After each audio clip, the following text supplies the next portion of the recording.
Hello guys! Welcome back to my YouTube channel. Halika't samahan nyo akong ipakita sa inyo ang pinakamalaking lake dito sa amin sa Germany. At ilang pirasong mga flowers na rin. At kung baguhan ka lang dito sa aking channel at nagustuhan mo yung mga video ko, please like, share, subscribe, and pakihit na rin ang notifications bell para updated ka sa susunod ko pang mga videos. Enjoy watching!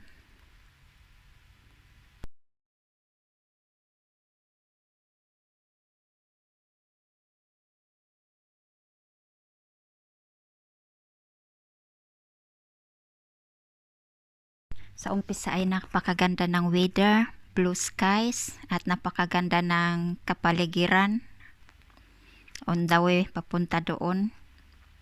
At may dalawang rainbow pang napakaganda hanggang sa biglang unti-unting pumapatak ang ulan at palakas ng palakas.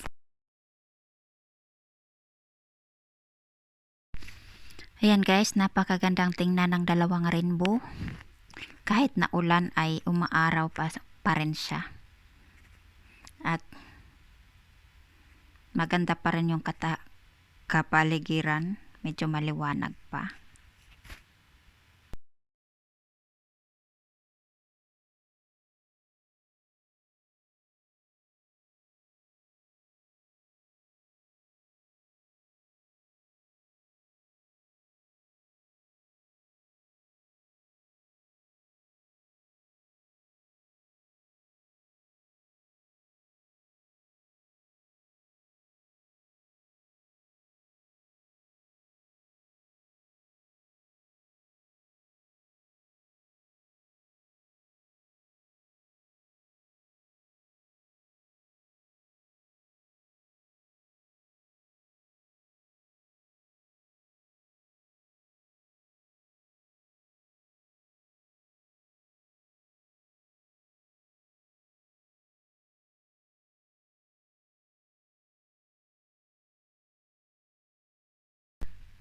So guys, napakalungkot man ng mundo minsan, kasing lungkot ng ating nararamdaman.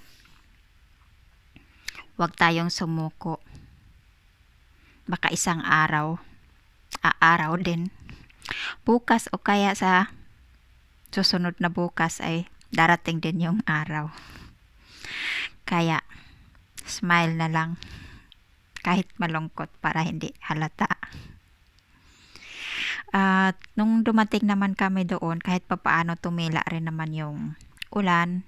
At yun nga lang, sobrang lakas naman ang hangin doon na parang bumabagyo. Akala mo'y mayroong bagyong signal number 2.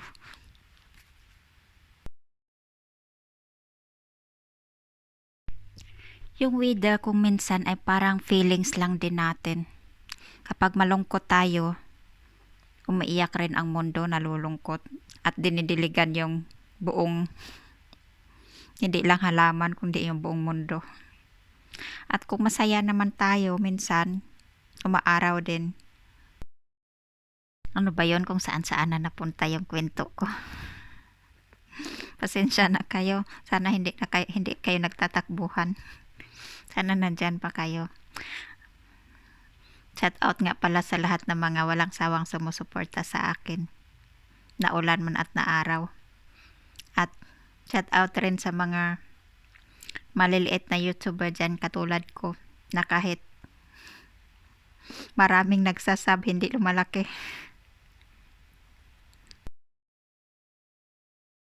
Ano ba yan kung saan nakapupunta yung kwento ko? Bago mapunta ng kung saan yung kwento ko na ito,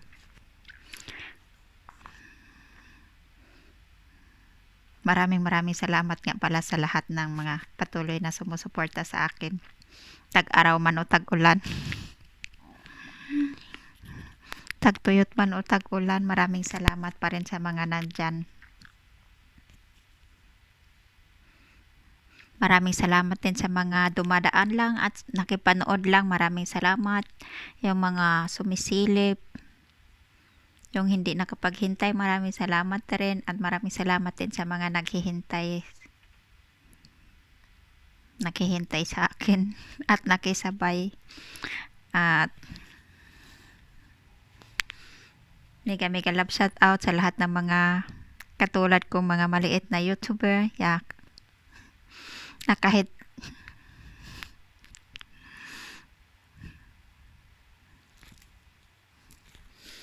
kahit anong sipag hindi pa nagwo-work. Maraming salamat din sa mga dati kong kasamahang patuloy pa rin lumilingon sa akin kahit naiwan na nila ako. Sa mga nang iwan, maraming salamat rin. At yung mga kasabay kong napakalayo ng narating, maraming salamat. God bless sa inyo, at maraming salamat sa mga naghihintay, at sa mga hindi nakapaghintay, maraming salamat rin. Wish you all the best. Kung minsan naman pinapanood ko ng full yung videos nyo, tapos nagka-count lang kalahati, di ko alam kung saan yung may kulang. Gutom si lolo, kinakain niya yung WH, or kaya kinakain niya yung banana, or di ko alam. Wala akong alam dito. Kaya yung may alam, baka paka-comment na lang yung mga may alam dyan kung saan napupunta yung minsan na WH. Bakit minsan kapag nagpo-full watch ka, yung minsan kalahati lang yung lumalabas.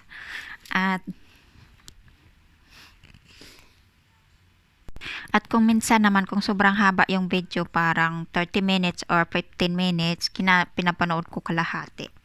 Madalas kalahati pinapanood ko pag Yung minsan naman mayroong 20 minutes or 30 minutes, mayroon namang pinapanood ko ng fully watch. At yung iba kasi hindi lumalabas sa newsfeed ko, yung bihira lang lumalabas sa newsfeed ko. Yung minsan fully watch ako. So guys, ito nakarating na kami sa pinakamalaking lake dito sa country namin dito sa Germany. Ayan siya, napakalawak. Sayang at makulimlim ang panahon at napakalakas ng hangin. Pero napakaganda ng tubig pagmasdan. Ayan. Tahimik naman yung tubig, walang masyadong alon. Relax naman siyang papanoorin. Ayan, ang tahimik. Ang lawak ng sea na ito. Lake pala, kung sa English. Sea naman na tinatawag nila dito.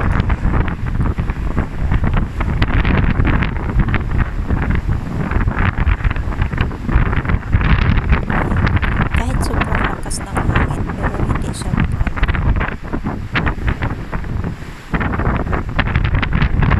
as in, napakalakas ng hangin na parang bagyo talagang signal. Grabe lakas ng hangin dito.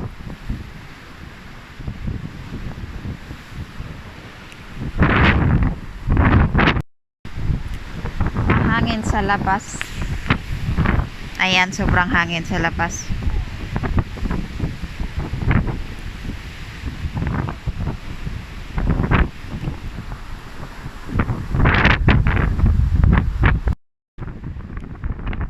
Kaya ayan guys, dyan ko na lang i-focus yung camera sa tubig. Kasi pag sa akin, sobrang mahangin yung buhok ko. Binabagyo. Ayan, may barkong dumadaan. Mayroon siyang flag ng Germany.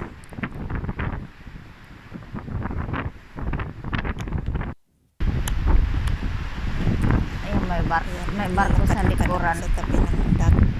Tinatawag kong dagat kasi napakalawak kasi niya. Pero lake lang to dito sa amin.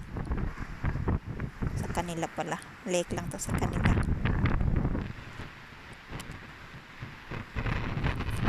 Ayon sa kukil ng kinukil ko, ang Bodense ay mayroong 63 km long na pagitnaan ng Germany, Austria, and Switzerland. 260 km lawak kapaligiran ng buong lake na may lalim na 395 meter, lapad na 536 na haba at 63 km, gitnang lalim 90 meter. Hindi pa napakalaki niya, napakalalim ng gitna.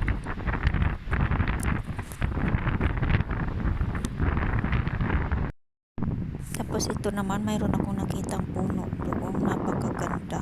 Tingnan nyo guys, napakaraming bunga, puno siya ng bunga, kakatuwa siyang tingnan.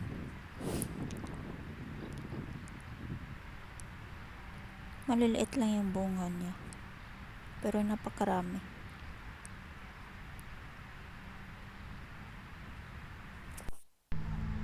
At ito naman yung mga bulaklak na napakaganda doon.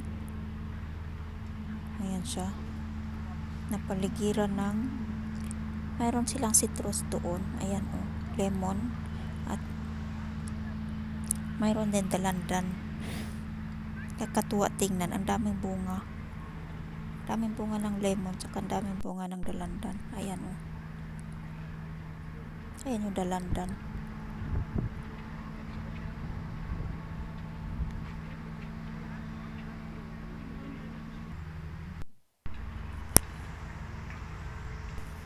Yan, sobrang ganda ng mga flowers na ito.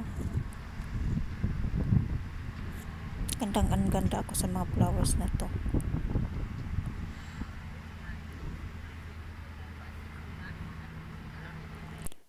At yung bulaklak na ito rin first time ko lang itong nakita. Mayroon siyang white na white na flowers, para siyang white flowers.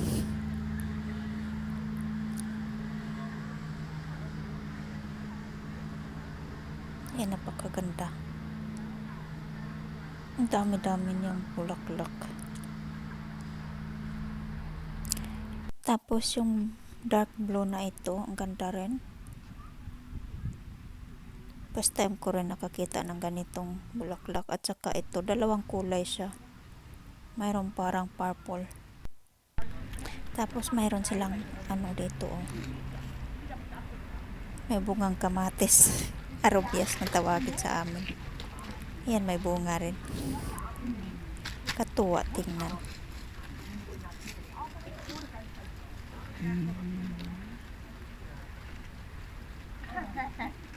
Ayan siya.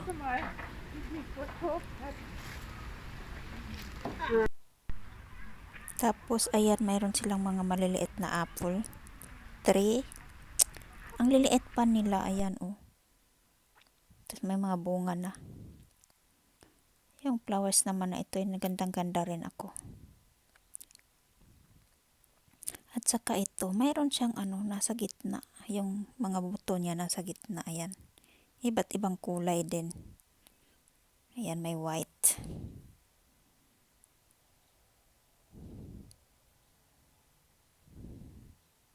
Yung isa parang red yata yun. Tapos ito rin, ayan, white siya. Tapos ayan mayroon din red sa tatlong kulay yung ganito. Mayroon siyang parang red o parang maroon, tapos yung isa white, saka ito red. Tapos ito naman, para siyang gumamela sa atin. Pero hindi siya gumamela kasi iba yung dahon niya. Ayan napakaganda ng gitna niya. Parang gumamela talaga.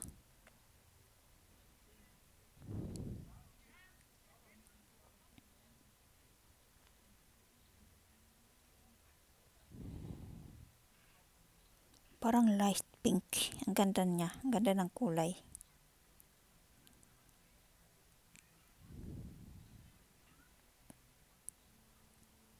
O, di ba?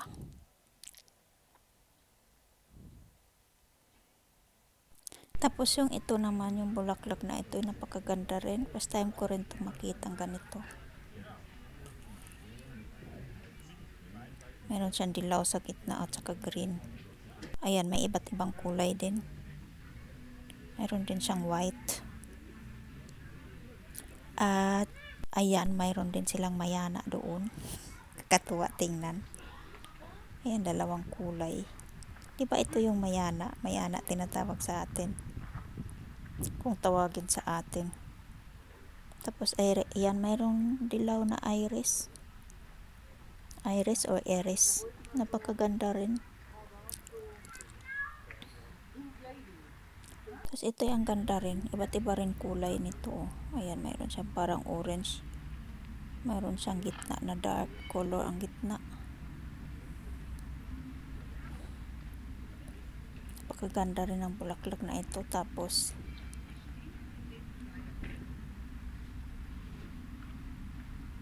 mayroon siyang butas ang gitna niya. Butas yan. Tapos mayroon din siyang white. Ayan, dalawang kulay.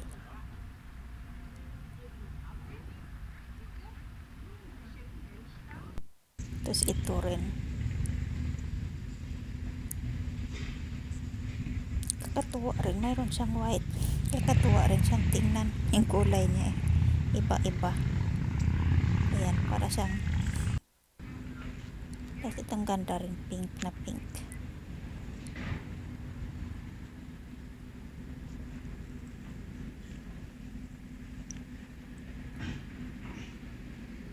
Yan, diba? Ang ganda ng kulay niya.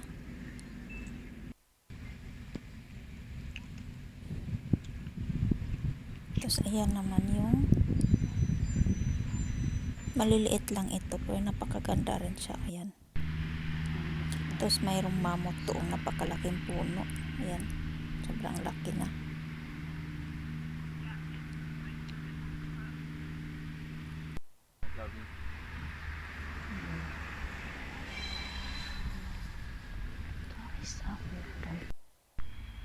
Tapos ayun, nung maglakad-lakad kami sandali sa kapaligiran, ito yung sa kabilang side ng lake. Ayan.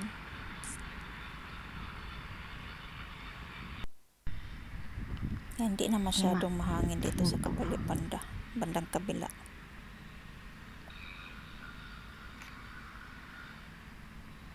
Bandang huli tumila rin yung hangin. Ayan, nakapakaganda rin ang kapaligiran.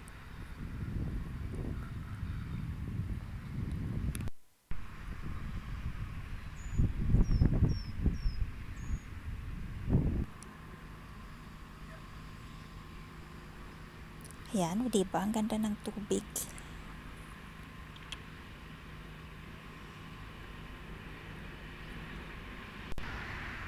Tapos ito na yung naglakad-lakad kami sandali sa may city nila. Dito banda sa may park. Ayan. Mayroon dyang boat. Pinapaano. Kung pwedeng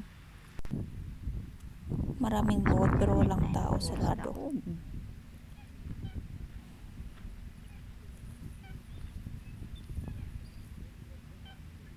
Ayan, o parang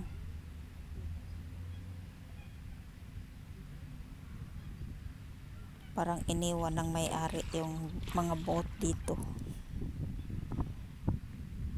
Kasi ang tahimik, mga boat lang yun nandyan, walang katao-tao. Kami lang yata at saka ilang peraso lang yung mga nandyang tao.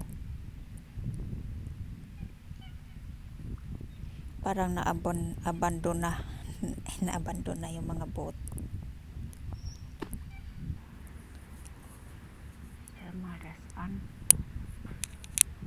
Ayan, oh. Parang hindi na ginagamit ng ilang araw.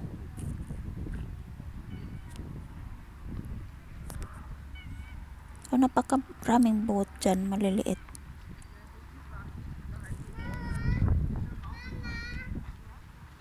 Mga pato na lang yung active sa bandang lake na ito. Sa bandang kabilang side. Sa kabilang side ito.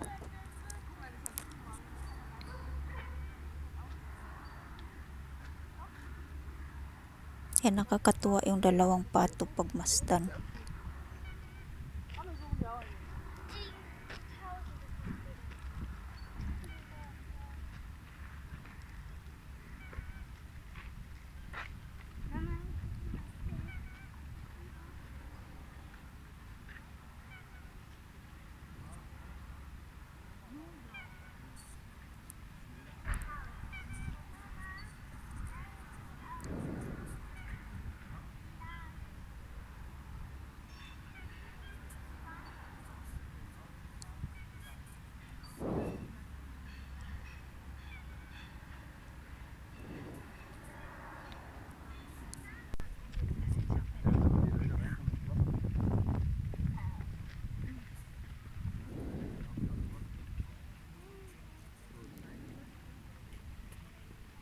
Ayan, napakaraming boot na walang gumagamit sa araw na ito.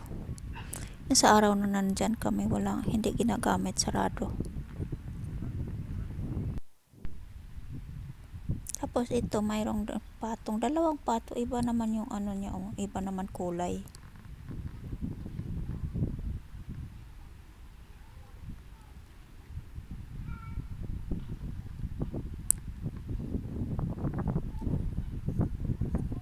Mga babaeng pato, brown at saka white.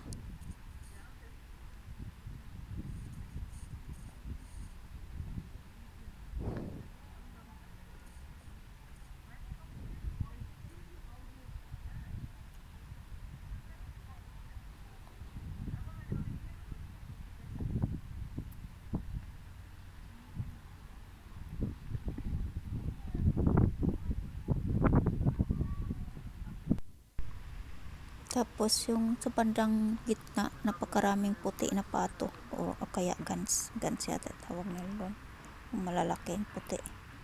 Tapos dito sa kabilang bandang park na ito, yung napakaganda. Ayan, mayroong halaman dito, napakalaking dahon. Tapos ayan, mayroon sila ditong saging. Kakaiba yung saging nila, ayan, putot. Walang unod yung bunga, kurayot.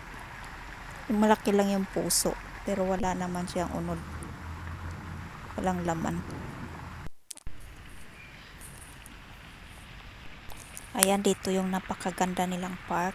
Ayan siya.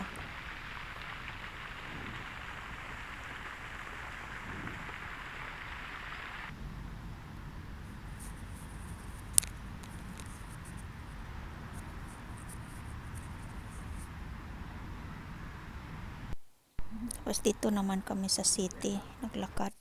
Hindi ko na i-video yung iba. Tapos ito yung merienda ko doon, apple cake. Tapos ito yung pauwi na kami.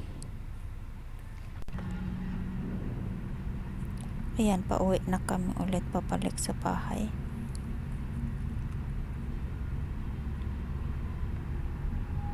Okay na ulit, maganda na yung, ayan, umaaral na ulit.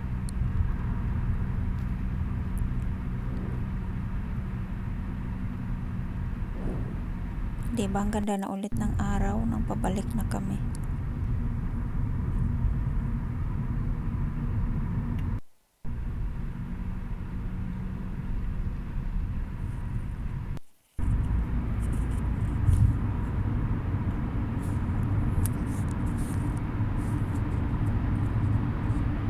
Ayan, mayroong tunnel na napakahaba.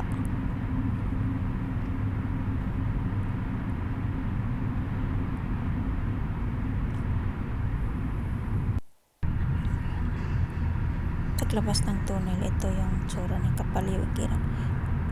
Napakaganda ng paligid. Kukunti lang yung mga sasakyan nagdaan. So ayan, ang ganda ng kapaligiran dito.